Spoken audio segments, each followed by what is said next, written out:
అమ్మా, నా కడుపులో నీ ఆశీర్వాదాన్ని ఉంచావు. మాకు శక్తినివ్వు. నువ్వు నీ పిల్లల్ని చూసుకున్నట్టే మేము మా బిడ్డని చూసుకునేలా చూడు.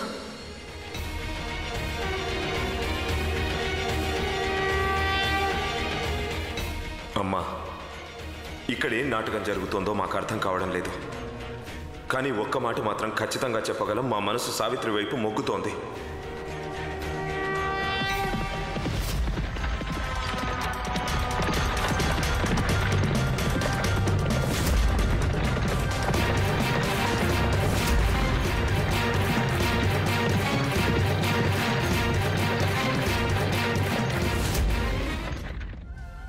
నిజానికి తను మాకేమీ కాదు, కేవలం ఈ మహల్లోని ఒక పని మనిషి, పరాయిది. అయినా సొంత వాళ్లకన్నా ఎక్కువ అనిపిస్తోంది. ఇదంతా ఏమిటి? సావిత్రికి నాకు ఉన్న బంధం ఏమిటి? మీకు నాకు మధ్య జన్మజన్మల సంబంధం ఉంది రాణా గారు. అందుకేగా మీ ప్రేమ నన్ను మృత్యుముఖంలోంచి వెనక్కి తీసుకొచ్చింది. నాకు తెలుసు మీ మనసులో ఎన్నో వేల ప్రశ్నలు తలెత్తుతున్నాయి. కానీ మీ ప్రతి ప్రశ్నకు సమాధానం నేను నా వెంట తీసుకొస్తున్నాను. ఈరోజు ఇక ఎలాంటి ప్రశ్నలు ఉండవు. ఈరోజు మన కుటుంబం మళ్ళీ ఒకటైపోతుంది. నేను మీరు తిరిగి ఒకటైపోతాం. ఇక మనల్ని ఎవ్వరూ విడదీయలేరు.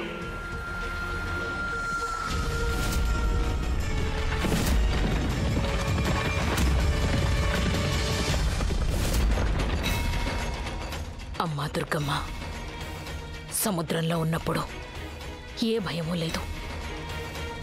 ఈరోజు తీరం కనపడేసరికి ఎందుకో మా మనసు బెంబేలెత్తుతోంది. మాకెందుకో ఏదో చెడు జరుగుతుందనిపిస్తోంది. అమ్మా దుర్గమ్మ, అమ్మా, మా గాయత్రికి రక్షగా ఉండు తల్లి. మా గాయత్రిని రక్షించు.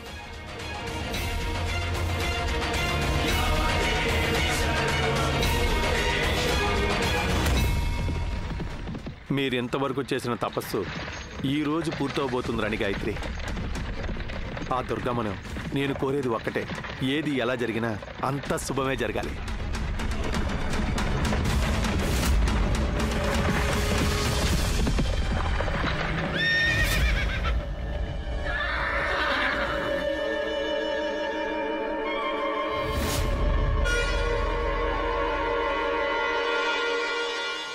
కర్ర కాలి బొగ్గయింది, బొగ్గు మాడి బూడిదైంది. గాయత్రి గతి కూడా అదే. కర్ర మిగలదు, బొగ్గు మిగలదు. ఈరోజు నిన్నెవ్వరూ కాపాడలేరు గాయత్రి. మనిషి అయినా సరే, దేవుడైనా సరే.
సావిత్రి,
సావిత్రి, ఇది ఎలా బతికి బయటపడింది?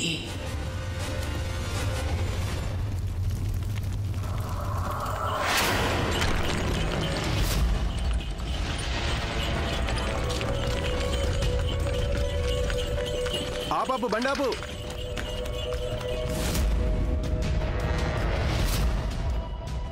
నేను కిందకి దిగి ఏరుకొస్తాను.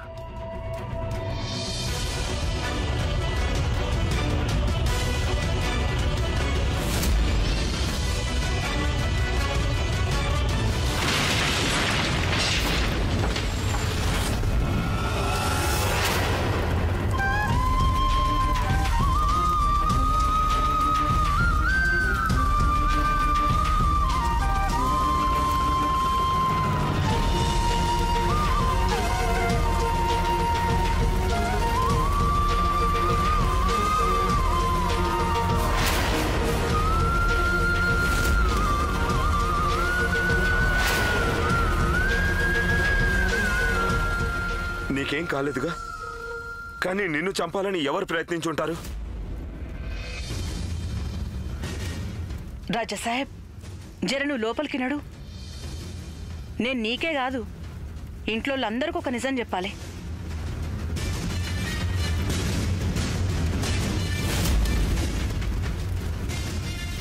హరిరాం, అందరి ముందు నిజం బయటపడక ముందు ఆ పూజారి శవంగా మారిపోవాలి, తెలిసిందా? కాల్చిపారేవాణ్ణి, వెళ్ళు.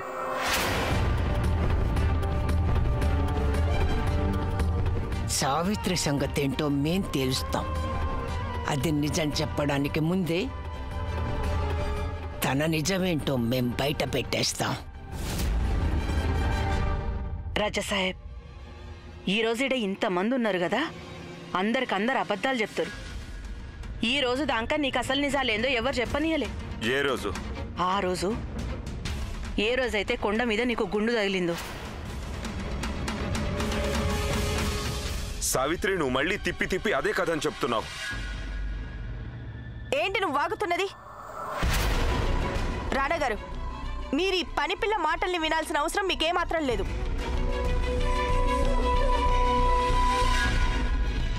నీ ధైర్యానికి మెచ్చుకోవాల్సిందే గాయత్రి. ఇప్పుడు చూడు, నీ ధైర్యాన్ని మేము ఎలా నీరు కార్చేస్తాము. మరీ అంత తొందరెందుకత్తమ్మా?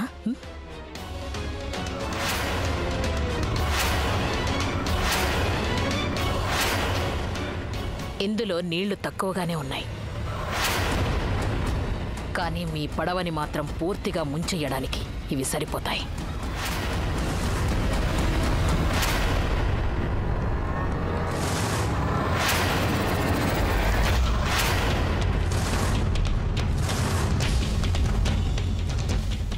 రాజమాత. రాజా సాహెబ్, నాకు తెలుసు మీ అమ్మని ఇట్లా బయట చూడంగానే నీకు కోపం వస్తుందని.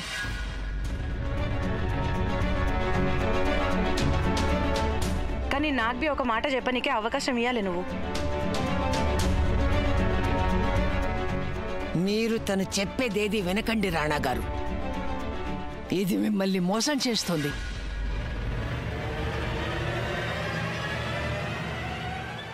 చెప్పు సావిత్రి.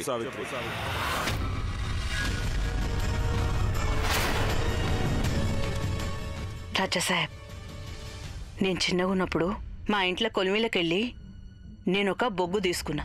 ఇక దాన్ని ఊకలే దాపెట్టిన, కానీ నాకు తెలియలే గా బొగ్గు ఊకను కాల్చుకుంటా బయటికి వస్తుందని. ఈ మహల్లో కూడా ఎంతో మంది నిజం దాచిపెట్టనిక చూసిండ్రు.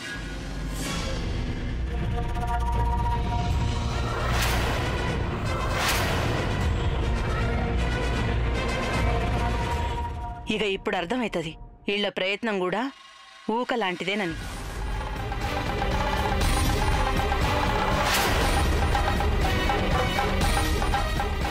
ఊకల బొగ్గును ఎప్పటికీ దాపెట్టలేం.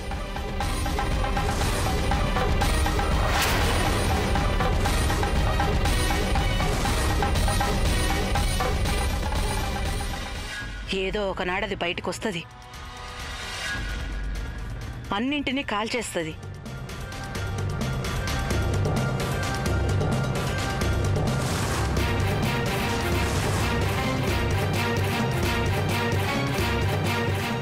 పూజారి గారు, అందరికీ నిజమేందో చెప్పుండ్రి. ఏమైంది ఆ రోజు కొండ మీద? అందరికీ చెప్పుండ్రి.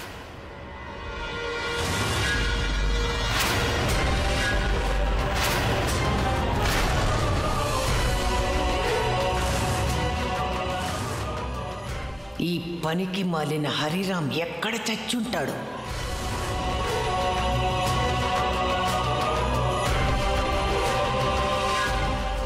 ఏందవ్వా?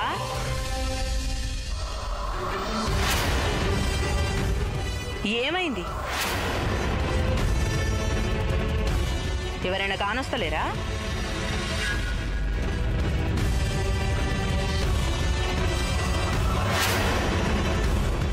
ఇగో పూజారి గారు, ఇక కథ షురూ చేయండి.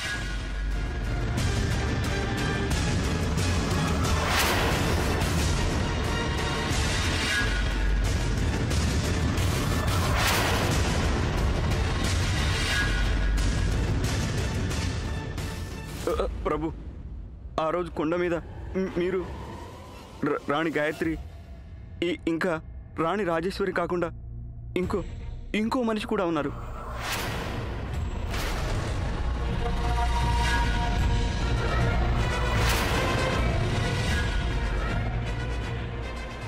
ఎవరున్నారు?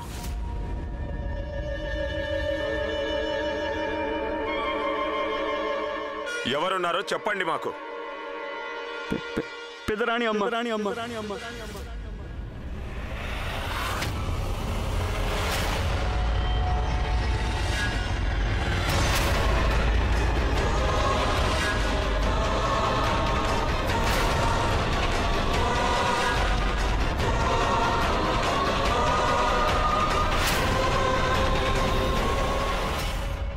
ఆ రోజు రాణి గాయత్రి మిమ్మల్ని తుపాకీతో కాల్చారు,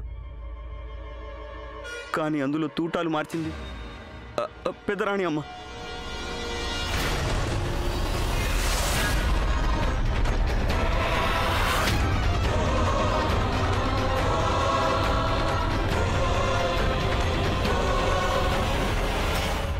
రాణా గారు గాయత్రి మన బండారం బయట పెట్టాలని తమ ప్రాణాలు ఇవ్వడానికి కూడా సిద్ధపడ్డారు.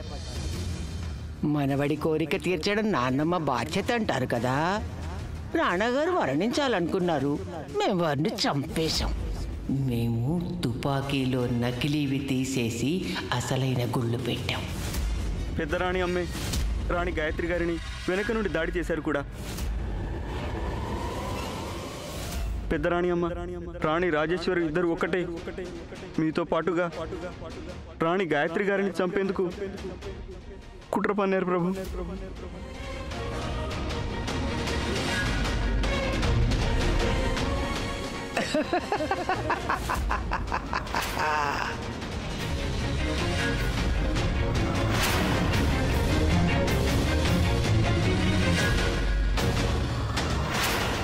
మేము మిమ్మల్ని మా కన్న తల్లి కన్నా ఎక్కువగా ప్రేమించాం.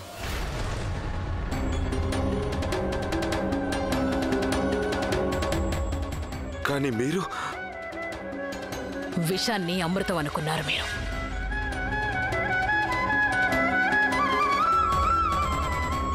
వీళ్ళందరూ కేవలం మిమ్మల్ని మోసం మాత్రమే చేశారు.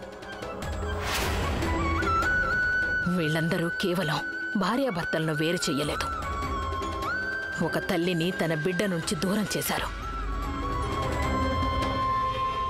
అత్తమ్మ, మీరు మా ప్రాణం తీసున్నా మేము నవ్వుతూ ఆనందంగా సమర్పించేవాళ్ళం.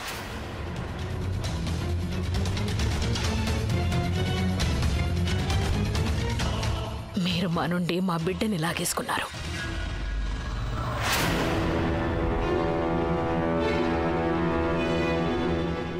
రజా సాహెబ్ కథ ఇంకా కథం కాలేదు. వీటన్నింట్లా మీ అవ్వకు సాయం చేసింది నీ ఆనాకాని పెండ్లం.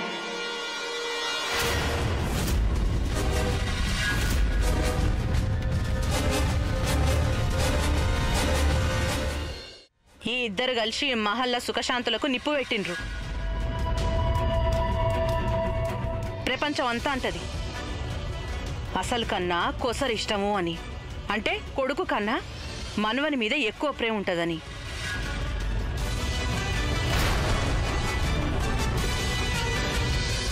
కానీ నువ్వు ఆ మాటల్ని తప్పని నిరూపించినావు. అన్ని నిజాల్ని దాపెట్టినావు నువ్వు.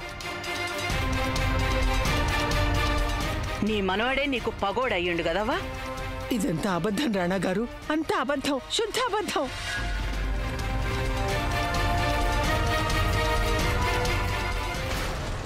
మేము అస్సలు నమ్మలేకపోతున్నాం. మీరు ఇలాంటి వాళ్ళ మాటలు కూడా నమ్ముతారా రాణా గారు? తన మాటలా? తనొక రాజ్యద్రోహి. తన్ని మీరే స్వయంగా కారాగారంలో వేశారు.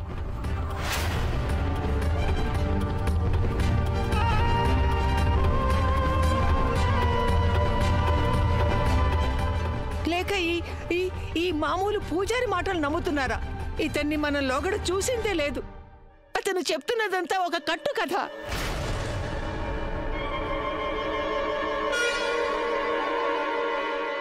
సాక్ష్యం ఎక్కడుంది? ఉందా సాక్ష్యం?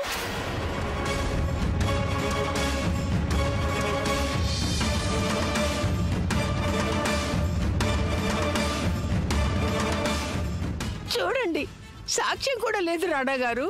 ఇక మీరు అసలు ఎవరి మాటలు నమ్ముతున్నారు రాణా గారు? సావిత్రి మాటల్ని.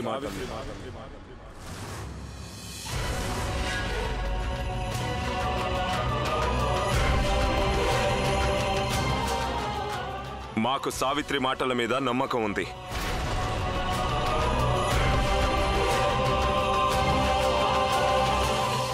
మీరు ఎలా చెప్పగలరు ఈ సావిత్రి నిజం చెప్తోందని? ఎందుకంటే ఈ సావిత్రికి అబద్ధం చెప్పాల్సిన అవసరం ఏమీ లేదు.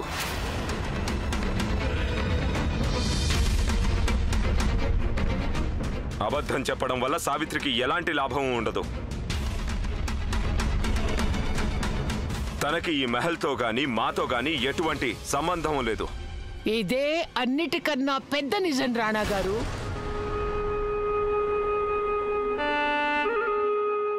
ఈ సావిత్రికి ఆమిర్ కోర్ట్తో, ఈ రాజమహల్తో, అన్నిటికంటే ముఖ్యంగా మీతో చాలా గట్టి బంధం ఉంది.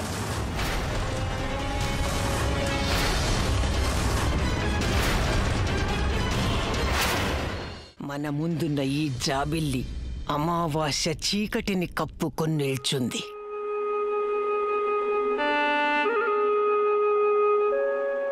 ఈరోజు మేమీ అమావాస్య చీకటిని ఈ మొహం నుంచి తొలగిస్తాం. ఇప్పుడే, ఈ క్షణమే.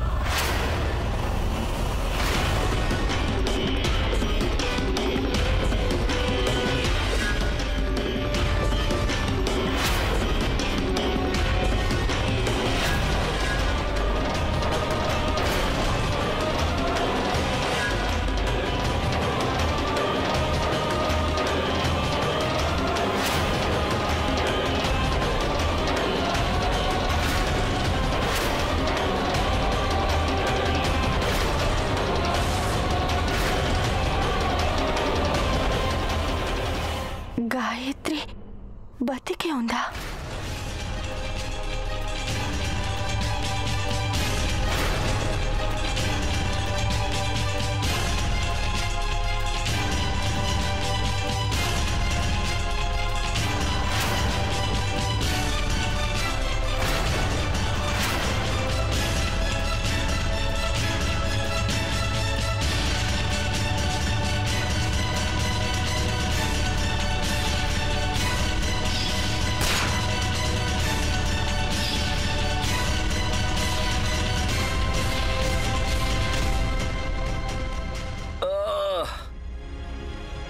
రాణా గారు,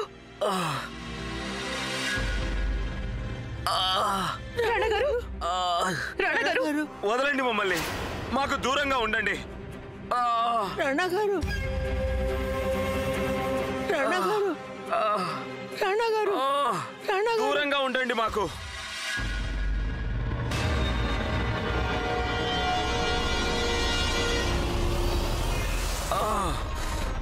రాణా గారు, మా అభిప్రాయం ప్రకారం ఈ సమస్యకి పరిష్కారం తర్వాత కూడా చూసుకోవచ్చు. లేదు రాణగారు, ఇది నిర్ణయం తీసుకునే సమయం. ఇక ఇప్పుడు మీరు నిర్ణయం తీసుకోకపోతే ధర్మం ఓడిపోతుంది. ప్రయత్నించండి, మీ మెదడు మీద కాస్త ఒత్తిడి తెచ్చుకునేందుకు ప్రయత్నించండి. బహుశా మీకు ఏమైనా గుర్తుకు రావచ్చు ఆ రోజు ఏం జరిగిందో. రాణగారు, ఇనుము వేడి మీద ఉన్నప్పుడే సమ్మిటి దెబ్బ వేయండి.